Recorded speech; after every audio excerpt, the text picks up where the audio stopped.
माननीय supreme court के दिनांक 1 सितंबर 2025 के जजमेंट के हिसाब से इन सर्विस टीचर्स को 2 साल के अंदर टेट क्वालिफाई करना अनिवार्य है। अकेले उत्तर प्रदेश में 2 लाख से ज़्यादा इन सर्विस टीचर्स माननीय सुप्रीम कोर्ट के इस जजमेंट से प्रभावित हो रहे हैं और पूरे देश भर में अगर हम लोग बात करें तो 10 लाख से ज़्यादा ऐसे शिक्षकों की संख्या बताई जा रही है। इन फैसले के बाद से प्रभावित होने वाले शिक्षकों के द्वारा जनप्रतिनिधियों के माध्यम से सरकार तक अपनी आवाज़ पहुंचाई गई और साथ ही साथ दिल्ली के जंतर मंतर और समय समय पर उनके द्वारा अपनी आवाज़ बुलंद किया गया सरकार के कानों तक अपनी आवाज़ को पहुंचाने के लिए। अब सरकार इसके संबंध में इस पूरे मामले का संज्ञान ले रही है और दिनांक 31 दिसंबर 2025 को इसके संबंध में भारत सरकार शिक्षा मंत्रालय के द्वारा एक पत्र जारी किया गया है, जो कि सभी इन सर्विस टीचर्स जो कि पूरे देश भर में 10 लाख से ज़्यादा हैं उनके लिए बहुत महत्वपूर्ण खबर है। क्या केंद्र सरकार कोई नया कानून ला करके माननीय सुप्रीम कोर्ट के जजमेंट को ओवरशैडो करने जा रही है? क्या इन सभी 10 लाख इन सर्विस टीचर्स को राहत मिलने जा रही है? क्या कुछ है मामला, जानेंगे इस वीडियो में, अंत तक जरूर जुड़े रहिएगा। नमस्कार दोस्तों, मेरा नाम है नीरज, आप देख रहे हैं कैरियर बिट यूट्यूब चैनल। अगर आप इस चैनल पर पहली बार विजिट कर रहे हैं तो इसको सब्सक्राइब करते हुए बेल आइकन को प्रेस करना ना भूलें। देख सकते हैं आप, शिक्षा मंत्रालय के द्वारा ये पत्र 31 दिसंबर को लिखा गया है और यहाँ पर देख सकते हैं, this is with reference to the judgment of 1 September 2025 where in the honourable supreme court has inter alia directed that for those teachers who have less than 5 years service left as on the date of this judgment may continue in service till they attend the age of superannuation without qualifying the TET. यानी कि इस पत्र में लिखा गया है कि जिनकी सर्विस 5 साल से कम बची हुई है, माननीय सुप्रीम कोर्ट के 1 सितंबर 2025 के जजमेंट के हिसाब से वो अपनी सर्विस को जारी रख सकते हैं बिना टेट क्वालिफाई किए हुए। However they will have to qualify TET for promotion. लेकिन अगर यही 5 साल से कम सर्विस बची हुई है, लेकिन अगर वो प्रमोशन चाहते हैं तो उनको टेट क्वालिफाई करना आवश्यक होगा। For in service teachers required prior to the enactment of RT Act and having more than 5 years to retire, the superannuation are concerned, they shall be under a obligation to qualify TET within 2 years from the date of the order of the continue in service। यानी कि 2 साल के अंदर उनको TET qualify करना होगा अपनी service को जारी रखने के लिए। If any such teachers failed to qualify TET within that time they may be compulsory retired and paid the terminal benefits they entitled to. यानी कि अगर ऐसा करने से वो मतलब क्वालिफाई नहीं कर पाते हैं 2 साल में, तो उनको जो भी बेनिफिट उनका बनता है वो दे करके कंपल्सरी उनको रिटायरमेंट करने के लिए यहाँ पर जजमेंट दिया गया था। यहाँ पर आगे देख सकते हैं आप, the court has added that those aspiring for appointment and those in service teachers aspiring for appointment by promotion must qualify TET. Subsequently, the Honorable Supreme Court wide judgment date 17/11/2025 has reiterated the above decision। यानी कि एक और judgement 17 नवंबर 2025 को दिया गया था, जिसमें माननीय सुप्रीम कोर्ट ने ऊपर दिए गए जजमेंट को ही फिर से लागू किया। This department has receive a large number of representation from individual teachers, teacher association, member of parliament etc seeking relief from the implication of the aforesaid judgment. In this representation it has been highlighted that the requiring teachers who are at the twilight of their career to qualify TET may be difficult and emotionally distressing. It has also been contended that the judgment may adversely affect the financial security earned by such teachers over decade of service. Further, the potential exit the experienced teacher may create a significant vacuum in state education system।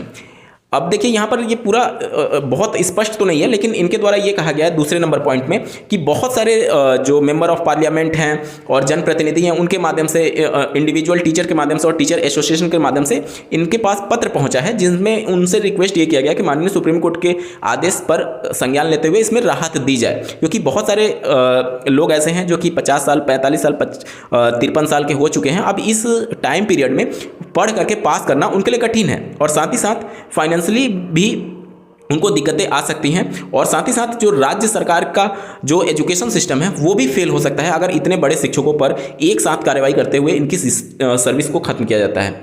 आगे देखिए तीसरे number point में इन्होंने ये कहा है, in order to enable this department to examine the matter in this correct perspective it is imperative to ascertain the exact number of teacher likely to be affected by the said judgment. Accordingly, it is requested that the concerned officer in your state may be directed to compile the requisite data in the enclosed format.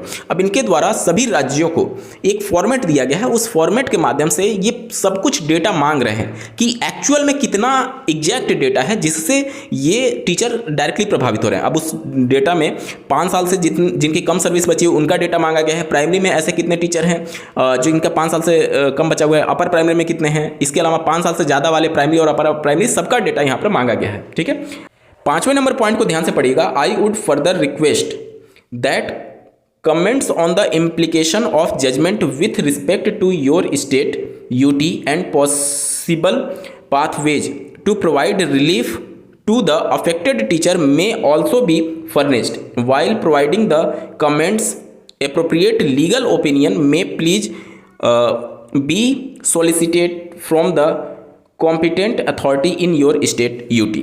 यानी ये कहा गया है कि माननीय supreme court के judgement के आधार पर अगर कोई लीगल एस्पेक्ट होता है जिसको माननीय कोर्ट के समक्ष रखा जा सकता है, या फिर अगर आप सभी इन सर्विस टीचर्स को बचाने के लिए कुछ प्रावधान या फिर इस तरीके की चीज़ें आप करना चाहते हैं, तो इस पर भी सभी राज्यों से कमेंट मांगा गया है।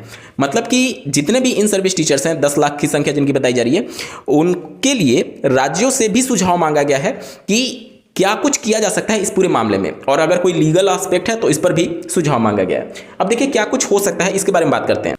एक स्ट्रॉन्ग और लीगल पॉइंट ये है कि जो ये जजमेंट आया है वो 1 सितंबर 2025 को आया है और कोई भी जजमेंट अपने बैक डेट से लागू नहीं किया जा सकता। तो एक स्ट्रॉन्ग पॉइंट ये है। दूसरा सबसे बड़ा स्ट्रॉन्ग पॉइंट यही है जो कि केंद्र सरकार के पास है और केंद्र सरकार के हाथ में ही है इसको सही करना।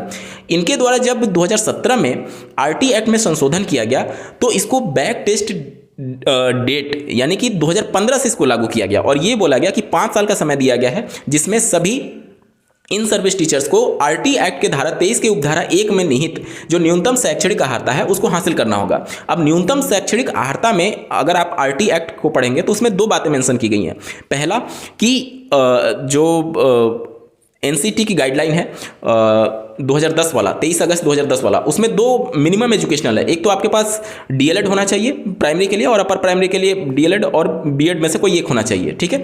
प्लस आपका प्राइमरी के लिए टेट क्वालिफाई होना चाहिए और अपर प्राइमरी के लिए पेपर 2 वाला टेट क्वालिफाई होना चाहिए।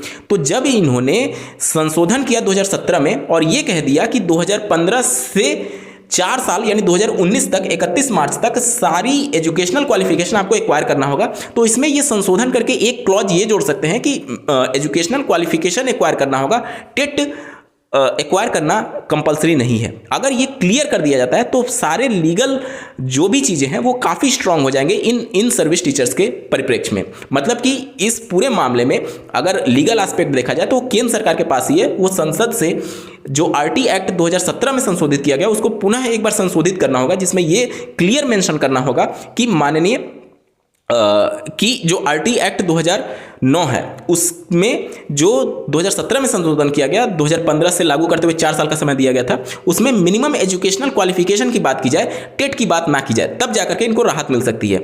मतलब कि पूरा अब सब कुछ जो पावर है वो केंद्र सरकार के ही पास है, राज्यों के पास इस प्रकार का संशोधन करने का पावर नहीं है। हाँ, राज्य सरकार अपनी कुछ पॉलिसी बना सकती है, जैसे कि अगर आप देखें बिहार में जो सक्षमता परीक्षा हो रही है वो वहाँ के जो टीचर्स हैं उनको परमानेंट करने के लिए किया जा रहा है। तो इतना पेपर आसान बना दिया जाए राज्यों के लिए और ये केवल इन सर्विस के लिए किया जाए कि वो सभी पेपर क्वालिफाई कर ले। अगर आप सक्षमता परीक्षा का पासिंग परसेंटेज देखेंगे तो 60%, 70% इतना परसेंट होता है, जबकि वहीं इन सर्विस टीचर जब टेट में सम्मिलित होते हैं तो उनका पासिंग परसेंट 10%, 5%, 15%, 20% के आसपास पहुंच जाता है।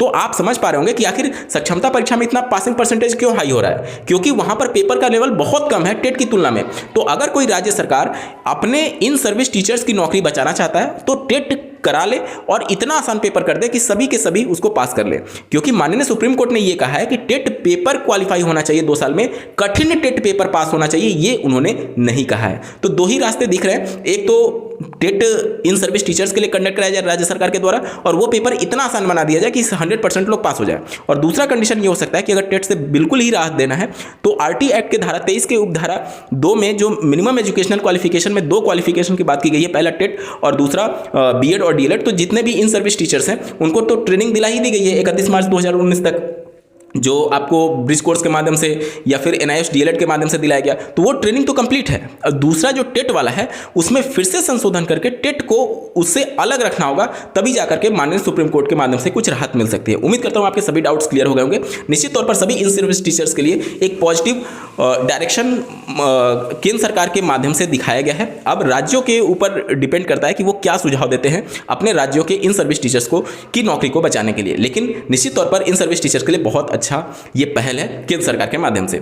आपको क्या कुछ लगता है कमेंट के माध्यम से जरूर बताइएगा, और ऐसे ही महत्वपूर्ण अपडेट के लिए चैनल को सब्सक्राइब करना ना भूलें।